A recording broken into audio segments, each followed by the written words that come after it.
The power is in you. Naalala ko nung di pa nga kailangan kami mag-asawa, luhok. Pag luhok ka, nilamit ko sa biyo. May hindi. Pastoral hindi. Diba? Kaysa maghirap ka, luhok ka sa simbahan. Subok na po yan. Subok ka rin. Subok ka rin. May bayarin ka, may mga judit ka. Ano yung mga judit? Hila, tubig. Pati wifi, kasama na ngayon. Pero huwag ka mag-alala, pag naglilingkod ka, for more than 10 years na naglilingkod ako sa Panginoon, hindi kailanman pinapapaya. Alam ko dati, kung seminar pa, Korean seminar, American seminar, libre, Kakaital, Palawan, Cebu, ticket, libre pa! Yan ang maganda sa pastor eh. Kasi ang mga ng pastor, mahirap ang buhay ng pastor eh. Pagtamad ka, mahirap ang buhay mo bilang pastor. Amen po ba? Pero kung mahilig ka magbisita, busog ka. Diba? Hindi ka kailanman pababayaan ng Panginoon. That's why prayer connect to God's presence and power. Next slide.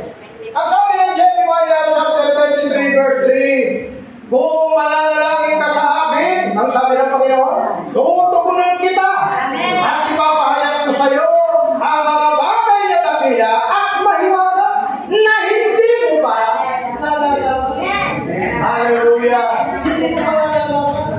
Akala mo malaking problema mo. Maraming natatakot kayo sa big one. Huwag kayo matakot sa big one.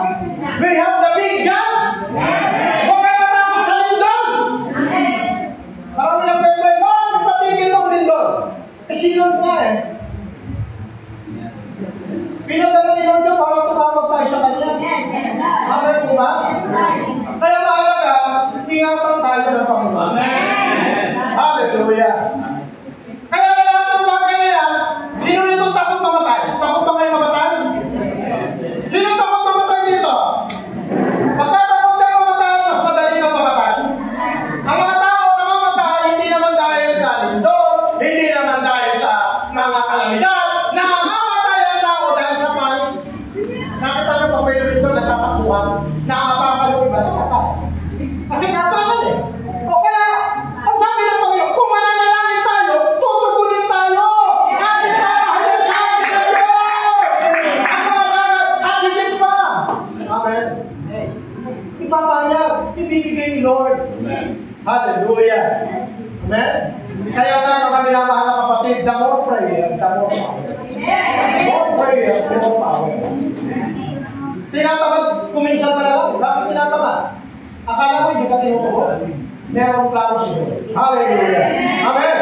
Ang sabi ng mga salita ng Diyos, prayer brings divine power and miracle. Next slide please. Ang sabi doon, tignan po ang mga nangyari sa mga apostol. Pakita niyo po ito mga minamahal. Nakikita niyo kung ano mga ordinaryong tao ito.